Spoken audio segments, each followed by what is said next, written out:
All right, it is December 4th, Monday afternoon, and I am Frank Nitty here just to recap the Green Bay Packers Sunday win against the Tampa Bay Bucs in overtime.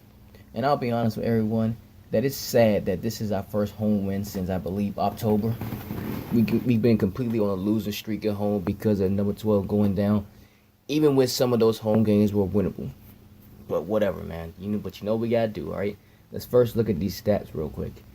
Jameis Winston actually had himself an okay game. He threw the ball 32 times, completed 21 for 270 yards and 2 touchdowns.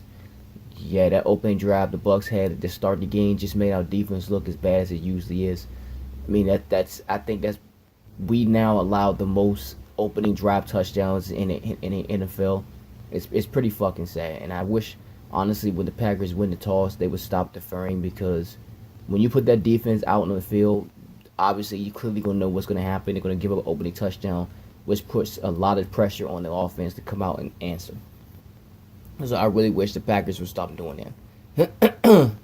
Anyway, run defense wasn't good either. Peyton Barber rushed 23 times for 102 yards.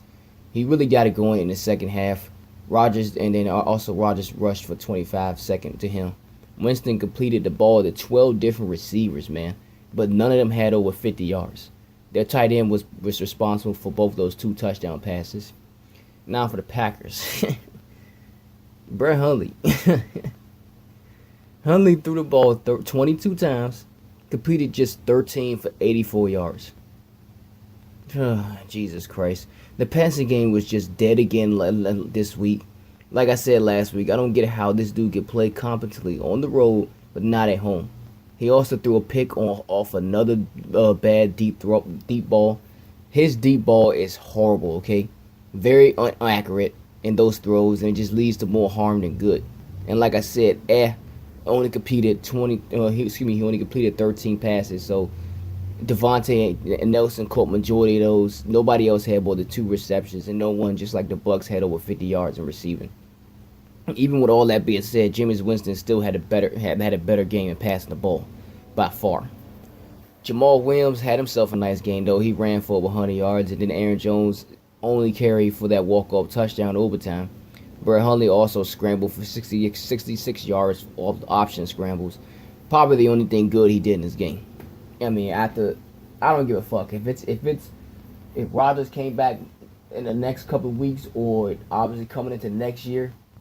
They better just move Brett Hundley to running back because this dude does not need to be backing up anybody. Okay? And the sad part is I saw a lot of Packers fans on Twitter. They were literally saying that we still don't know what type of quarterback he is. Oh, we know exactly what type of quarterback he is at this point. He's not a starting quarterback. Period. This guy would not be starting on anybody's team unless it was for injuries. Okay? And you really don't even want to depend on him as being a backup.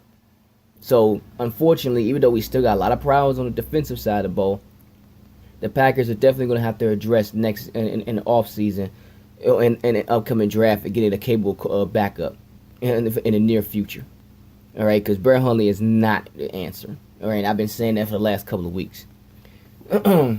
Anyway, as a whole, the team played okay and well in the first half, especially given that and having that nice lead that we did. The defense was getting to Jameis Winston a lot with those 7 sacks total and that 1 fumble for a touchdown. But then we just completely folded in the second half, allowing long drives by the Bucs and not doing shit on offense. So this is a game we could have easily lost, and I wouldn't have cared if we did because I really don't want this team to playoffs. Sorry to anybody who hears that, but the deficiencies with this team rears its ugly head every postseason. Doesn't really matter if Rodgers came back. We still got that defense to worry about.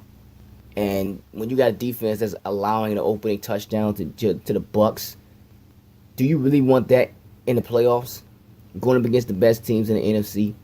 No, you don't. Because that'll just show you what an offense that's really a juggernaut or offense that's just really good at moving the ball can really do when you're allowing bad teams like the Bucs to do what they did.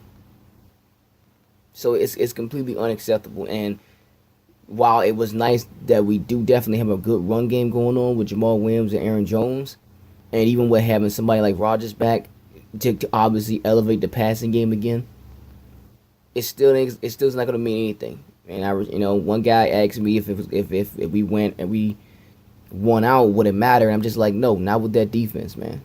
That defense is still the Achilles heel. Yes, they got the Jameis Winston 7 times with some sacks, but it's the Bucs, okay? And it won't surprise me if maybe they did the same thing next week against the Browns.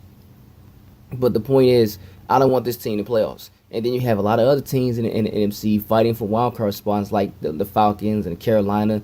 They're just trying to get in with the Saints on top of the division, and it doesn't look like they're going to fall off. Then, of course, you still got the Dallas Cowboys in the hunt, the Seahawks. So I don't see it happening, even if we went out and Rodgers came back. But you never know. Rodgers is always the biggest bright spot in this team by far. And the schedule isn't that tough besides Carolina and the Vikings. But the Vikings may or may not have much to play for by that point. But then again, they want that number 1 seed. And the Eagles and the Saints are right on their ass. So they can't afford to let up. So really, never mind. I just want revenge so bad. Like, fuck the Vikings, okay? I can't stand them. And the Rodgers return along with a still win over them will be so sweet. Like, if we can just win that game at home the next time we play the Vikings and just give them a loss and maybe fuck up their playoff spot, that would be so sweet despite all the other shit that's happening this season. I would just love to do that. But that's it. I'm getting out of here. We got the winless Browns next week, and who knows, maybe or maybe not. Right? Peace.